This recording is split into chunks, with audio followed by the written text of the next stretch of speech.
Dans cet épisode, vous allez découvrir les 4 étapes pour humilier une personne dominante. Comme cas d'étude, on a choisi Jean-Luc Mélenchon contre Olivier Véran. Vous allez découvrir une partie du débat qu'ils ont eu à l'Assemblée nationale il y a seulement quelques jours. On va tout de suite voir ensemble les moments forts du discours qu'a donné Jean-Luc Mélenchon et ensuite on va pouvoir analyser la réponse que j'ai trouvée assez vicieuse d'Olivier Véran, qui a utilisé 4 étapes pour humilier son adversaire. Pour vous obliger peut-être à présenter pour la première fois un plan qui soit vraiment un plan global, et non pas des mesures de coercition enrobées de bavardage sur ceux qui ont le droit de manger du pop-corn ou pas au cinéma, ou qui doivent boire leur café debout ou assis. Nous sommes exaspérés par cette incapacité à prévoir, à organiser à l'avance, et cette manie de tout faire au dernier moment. Ce qu'on remarque immédiatement, c'est le ton qu'utilise Mélenchon.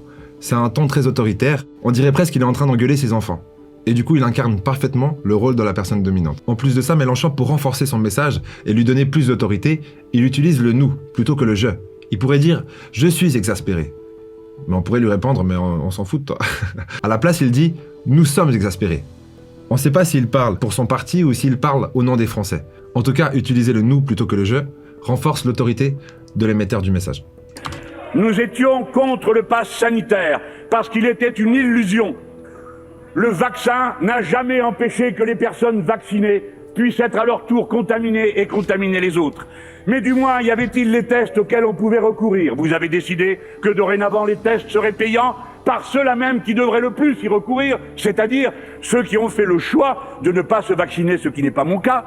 Tant et si bien qu'à la fin, nous voici dans le résultat suivant. Les tests servent à contrôler si le vaccin a fonctionné ou pas. C'est le monde à l'envers. Le chaos, la pagaille. La pagaille! Ah, il est fort. Il est très fort. Là, il leur laisse pas le choix. Pour commencer, on voit qu'il comprend très bien le sujet et qu'il a passé du temps à le simplifier. Je me rappelle de cette phrase qui dit que si vous n'êtes pas capable d'expliquer de façon simple ce que vous comprenez, c'est que vous ne le comprenez pas. Là, Mélenchon ne se perd pas dans les détails de chiffres. On le sait tous, le vaccin n'a jamais vraiment protégé à 100% de la contamination. D'ailleurs, le mot vaccin, normalement, veut dire qu'il protège de contaminer les autres. Mais bon, peu importe, on est là pour la forme, pas le fond. Mélenchon a très bien résumé la situation et a pu la recenser de façon simple et impactante. Et il finit ce passage avec 3 synonymes. C'est le monde à l'envers, le chaos, la pagaille. Il aurait pu juste dire c'est le monde à l'envers. Il aurait pu juste dire c'est le chaos. Mais rendez-vous compte de l'amplification émotionnelle que ça génère d'entendre 3 synonymes qui redisent la même chose. C'est le monde à l'envers, c'est le chaos, la pagaille. C'est beaucoup plus puissant que dire c'est le monde à l'envers. Et des dizaines de gens sont dorénavant habilités à contrôler l'identité du tout venant qui va boire un coup au bistrot, qui va dans un restaurant, qui veut entrer dans un théâtre ou ailleurs. Tout ça est insupportable. Tout cela pour ramener à une chose, et unique, vous avez choisi comme seule réplique le vaccin. Personne parmi nous ne dit que le vaccin est inutile. Personne parmi nous... Je sais pas si vous l'entendez, mais il se fait pas mal huer dans l'Assemblée. Pourtant, il se démonte pas. ...ne fait autre chose que de dire qu'il est soi-même vacciné, et nous notons l'hypocrisie qui est la vôtre lorsque vous nous accusez, alors même que vous refusez qu'il y ait la liberté des licences sur les vaccins pour que la planète entière puisse se vacciner. Parce que tant qu'il n'y a pas de licence sur les vaccins, le virus continuera à faire des variants. C'est donc une contradiction totale que de faire l'apologie des vaccins et d'en refuser l'accès à des milliards d'êtres humains par pure cupidité et volonté de satisfaire le Big Pharma. Comme on peut le voir, Mélenchon ne passe pas par 4 chemins. Mais ce qu'il dit semble très juste. D'ailleurs, je me demande ce que vous pensez de ce qu'il dit, sur le fond. D'ailleurs, dites-nous dans les commentaires si vous êtes d'accord avec lui. Déjà, encore une fois, il est très factuel et son opinion ne se base pas sur un ressenti, même s'il utilise son ressenti pour amplifier son opinion. Rappelez-vous, ne tirez pas votre opinion d'une sensation, tirez votre opinion des faits.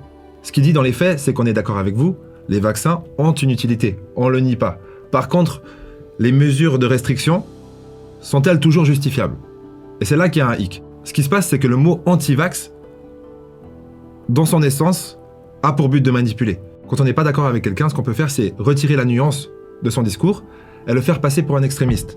Puis, lui coller une étiquette sur le dos d'anti-vax. Mais je ne pense pas que les gens qui ne veulent pas se faire vacciner sont contre un vaccin. Ils sont contre des restrictions. Après tout cela, vous ne vous rendez même plus compte, semble-t-il. Dès le départ, il continue à les infantiliser.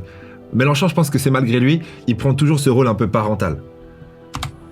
Vous ne vous rendez même plus compte.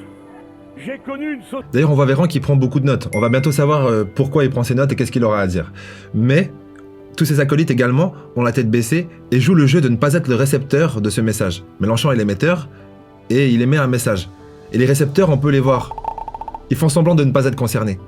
Parce que rien qu'en le regardant, avec l'autorité de Mélenchon, ça générait un peu cette soumission par défaut. Parce que Mélenchon est très dominant. Dorénavant et depuis 1986, de crise terroriste en crise sanitaire, voici que les contrôles sont partout, par délégation des officiers de police judiciaire, sur n'importe quel policier. Et voici maintenant les gens qui servent dans les bars et les restaurants, qui vont contrôler l'identité. Mais dans quel monde allons-nous vivre à la fin? Tout le monde va contrôler tout le monde. Ça, c'est une société totalitaire, une société autoritaire, voilà ce que c'est. Je suis toujours impressionné par ses capacités d'orateur. Encore une fois, ça ne veut pas dire que je suis d'accord avec tout ce qu'il dit. En l'occurrence, ce qu'il dit là, pour moi, c'est simplement du bon sens. Par contre, l'Assemblée réagit de façon plutôt virulente. Ce que je trouve d'ailleurs assez étonnant. C'est pas une salle de concert, non, c'est une Assemblée nationale. La liberté, ne croyez pas que vous aurez plus de sûreté sanitaire parce que vous aurez moins de liberté. Les restrictions de liberté ont toujours été l'illusion de ceux qui croient à l'efficacité. Ah, je crois qu'on a loupé quelque chose. Véran, bouge un sourcil. Regardez le sourcil de Véran. Les libertés ont toujours été l'illusion de ceux qui croient à l'efficacité du tout de suite et sans discussion. La liberté est la meilleure des protections. La liberté est la meilleure incitation à l'intelligence collective. Perso, sur le fond, je trouve plutôt beau ce qu'il vient de dire. Et tout cela, progressivement, ça n'a pas l'air de vous atteindre. Ah oui, vous pouvez hurler contre moi, ça n'a aucune chance de m'intimider si peu que ce soit. Mais que répondez-vous à la défenseur des droits quand elle dit qu'on peut s'interroger sur le droit d'octroyer à des entreprises publiques et privées sous une forme de pouvoir de police, assurant elles-mêmes les contrôles de la détention d'un pass sanitaire? Allez-vous lui crier à elle aussi, à bas Mélenchon? Je pense que vous l'entendez clairement aussi, une grosse partie de l'Assemblée n'est pas d'accord avec lui. L'idée, c'est qu'il aurait pu ignorer les gens qui crient, ou d'ailleurs même se laisser démonter, je pense pas que ce soit son style, mais il aurait pu ignorer. Je trouve que c'est super intéressant de foncer dans le tas, et de ne pas ignorer. De le dire, oui, vous pouvez huer, mais ça m'est égal. Parce que s'il ne dit rien, au bout d'un moment, il pourra finir par être atteint. En fin de compte, lorsque vous faites un débat, l'objectif des personnes qui seront en face de vous sera toujours de vous déstabiliser. Parce qu'une personne qui perd le contrôle sur ses émotions, c'est une personne qui perd sa capacité de réfléchir. Mais Mélenchon se démonte pas si facilement, on voit qu'il est très solide émotionnellement et qu'il arrive à maintenir cet état où il reste autoritaire. Et encore mieux, mais très choquant, apparemment on lui crie dans l'Assemblée « Ah bah Mélenchon ». J'arrive pas à vraiment discerner ce qui est dit. Mais lui, il rend ça non personnel. Et il dit « Est-ce que vous allez aussi dire « Ah bah Mélenchon » à la défenseur des droits ? Parce que ce n'est pas mon idée. C'est les faits. Quand l'Organisation mondiale de la santé dit qu'il vaut mieux convaincre que contraindre, montrez-nous quels moyens vous avez mis pour convaincre, à part contraindre, parce que c'est tout ce que vous savez faire dans cette situation. Et si c'est tout ce que vous savez faire, alors vous ne savez rien faire, et la preuve en est donnée par les résultats désastreux dans lesquels nous vivons. Quel poète, quel poète. Maintenant, si on revient rapidement sur Olivier Véran, on pourrait se dire il s'en prend plein la gueule. Comment il réagit à tout ça? On va voir, parce que je viens de voir quelque chose d'intéressant. Regardez Olivier Véran. Il s'en fiche. Il boit son 7-Up tranquille. D'ailleurs, c'est une stratégie très efficace si quelqu'un vous agresse, ou si vous êtes dans une situation stressante, et que vous ne voulez pas laisser paraître votre stress. Ce que vous pouvez faire, c'est boire ou manger. Parce que normalement, une personne qui est stressée n'a pas le réflexe de boire ou manger. En situation de stress, on est plutôt comme ça.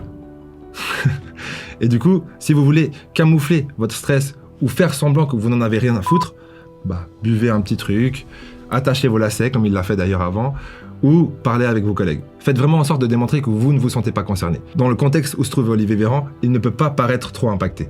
Enfin, vous devez proclamer le moratoire sur les fermetures de lits d'hôpitaux parce qu'il s'en est supprimé 17 000 et qu'à la racine de la crise, il y a ces fermetures incessantes de lits d'hôpitaux et les restrictions de personnel qui s'en vont.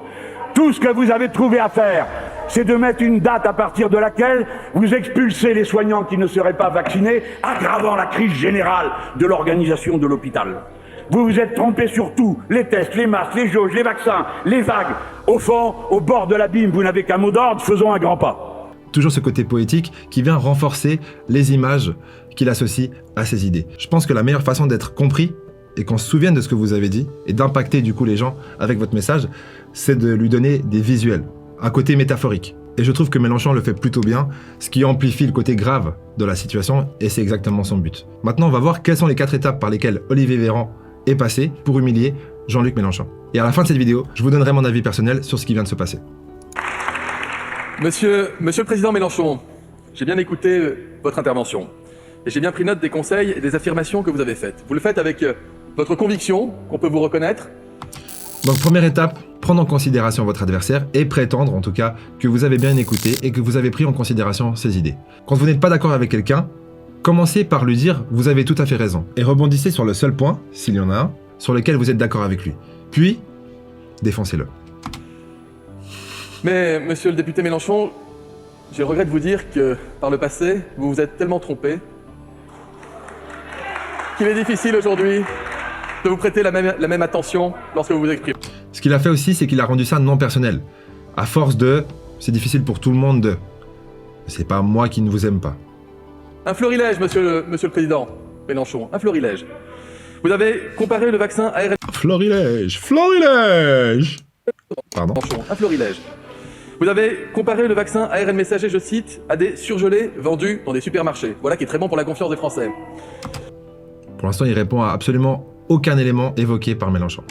Vous avez parlé de ce machin Pfizer que jamais vous ne recevriez. Je crois que vous avez reçu votre 3e dose de Pfizer, monsieur le député.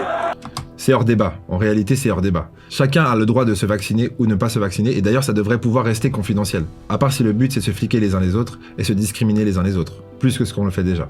Peut-être que c'est ça le but. Vous avez remis en question la qualité des études cliniques qui ont été validées dans le monde entier. Je vois aucun problème, au contraire, avec remettre les choses en question. Donc peu importe qui dit quoi, faut toujours tout remettre en question. Mais pourtant, ça suffit à l'Assemblée nationale pour dire « Ouais, bien joué !» Pardon. Parler de l'opacité des laboratoires qui n'auraient pas publié les données devant les agences internationales, ce qui était faux. Les données, quelles données? C'est assez large pour créer de la confusion, je trouve. Vous avez menti en affirmant que c'était Doctolib, une société privée, qui allait gérer les centres de vaccination alors qu'il s'occupe des prises de rendez-vous dans les centres. Vous avez menti en affirmant que les sociétés comme Doctolib allaient conserver les données des Français et pour les exploiter pour des raisons commerciales, ce qui est faux et la loi dit exactement le contraire. Étape numéro 2. Laissez sous-entendre que votre adversaire a de mauvaises intentions. Mélenchon a dit « vous vous êtes trompé » beaucoup dans son débat. Ce qu'est en train de faire Olivier Véran, c'est dire « vous avez menti ». Mais peut-être qu'il a changé d'avis, peut-être qu'il s'est simplement trompé. Mais Olivier Véran n'aurait pas d'utilité à utiliser ces deux termes, car son but à ce stade dans le débat, selon moi encore une fois, et c'est que mon avis, c'est de décrédibiliser son adversaire, en prétendant que ses intentions sont mauvaises. Vous avez appelé tour à tour à utiliser pourquoi pas un vaccin russe ou pourquoi pas un vaccin chinois, qui s'ils existent sont sans doute les 2 derniers vaccins à ne pas avoir déposé de demande transparente d'autorisation devant les instances sanitaires internationales. Vous avez affirmé au début de la crise, monsieur le président Mélenchon, que si vous étiez malade, sans hésiter, vous prendriez de la chloroquine. Le feriez-vous aujourd'hui ? Encore une fois, c'est trop éloigné du débat, et pour moi, le sujet, c'est pas Mélenchon. Mélenchon n'a pas dit Olivier Véran ou Macron tout le long de son débat. Il a dit vous, nous, il parle de grandes idées, alors que ce qu'est en train de faire Olivier Véran, il essaye vraiment, en fait, de détruire l'autorité et la crédibilité de son adversaire pour ne pas avoir à répondre aux idées. C'est vicieux. Et lorsque Mais ça marche très bien, apparemment. vous êtes allé en Guadeloupe, en pleine vague épidémique, c'était pour soutenir les soignants qui refusaient de se faire vacciner. Mais alors ? Et alors ? Moi, on m'a appris un dicton, un proverbe. L'erreur est humaine, persévérer est diabolique. À moins... Encore une fois, on est toujours dans l'étape numéro 2, décrédibiliser au maximum votre adversaire en le faisant passer pour un méchant avec des mauvaises intentions. Maintenant, Mélenchon est devenu diabolique. À moins que votre intention, monsieur le président Mélenchon, et celle de votre groupe... Parlons encore des mauvaises intentions de notre adversaire. ...groupe ne soit pas une intention sanitaire.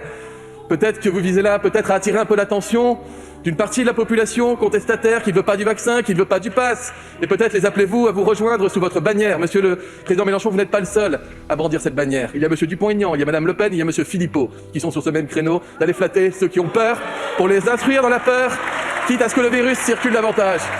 Je sais pas ce qu'il vient de dire qui a généré ce côté fou en délire dans l'Assemblée nationale, mais perso, moi j'ai pas trouvé fou. Nous voilà déjà à l'étape numéro 3. Connaître parfaitement votre adversaire et reprendre ses propos, les sortir du contexte pour les retourner contre lui. Aussi, bien sûr, enlever la nuance des propos. Faites-le passer pour un extrémiste. Ce qui aidera encore à le décrédibiliser un petit peu plus. Ça marche, à merveille. Je pense que vous voyez la foule en délire. Vous prétendez, pour terminer, être un jour président de la République. Eh bien, vous êtes en train de prendre exemple sur 2 bien mauvais présidents de la République. Les seuls qui ont refusé toute mesure de restriction, toute mesure de gestion sanitaire depuis le début de la pandémie. Il s'appelle monsieur Bolsonaro au Brésil et c'était monsieur Trump aux États-Unis. Et la 4e étape, créer des associations négatives et connecter votre adversaire à ces associations. Trump, etc. Si vous savez que la majorité des gens n'aiment pas ces personnages, connectez votre adversaire à des images publiques que les gens détestent déjà. Ça sera plus facile pour eux ensuite de faire un amalgame et de mettre tout le monde dans le même panier, toujours dans le but de supprimer la nuance pour catégoriser les gens et ne pas avoir à prendre en considération leurs arguments. Mon avis personnel sur la situation, c'est que Olivier Véran s'en est bien sorti en tant qu'individu. il ne s'est pas soumis, et vu que ça aurait été probablement trop compliqué de répondre aux idées, il a préféré discréditer son adversaire pour ne pas avoir à répondre aux idées. Ce qui est très efficace, et vous pouvez vous-même utiliser cette stratégie dans la cour de récréation. Par contre, dans le contexte dans lequel on se trouve, je trouve que c'est dommage, voire pathétique, de jouer au jeu de qui a la plus grande, alors qu'il y a des enjeux collectifs qui sont très importants, et il y a énormément de confusion. Dans ce débat, Mélenchon a évoqué énormément de points, malheureusement, Olivier Véran n'en a répondu à aucun. Et du coup, je trouve que dans ce contexte, c'est simplement un manque de respect envers toutes les personnes qui veulent des réponses et des clarifications qui se basent sur des rapports scientifiques et pas sur des impulsions gouvernementales. Et malheureusement, on n'a eu le droit à aucune réponse claire. Pour moi, c'était juste une bataille de qui a la plus grande. Mais c'était pas dans une cour de récréation, c'était bien à l'Assemblée nationale. Vous savez maintenant exactement comment humilier une personne dominante. Après, en vrai de vrai, on peut se poser la question. Qui a humilié qui? Vous pouvez donner la réponse dans les commentaires, et moi je vous dis au prochain épisode. Vous pouvez aussi liker la vidéo si vous êtes toujours là, ça veut quand même dire que vous avez un petit peu aimé, non? Au prochain épisode.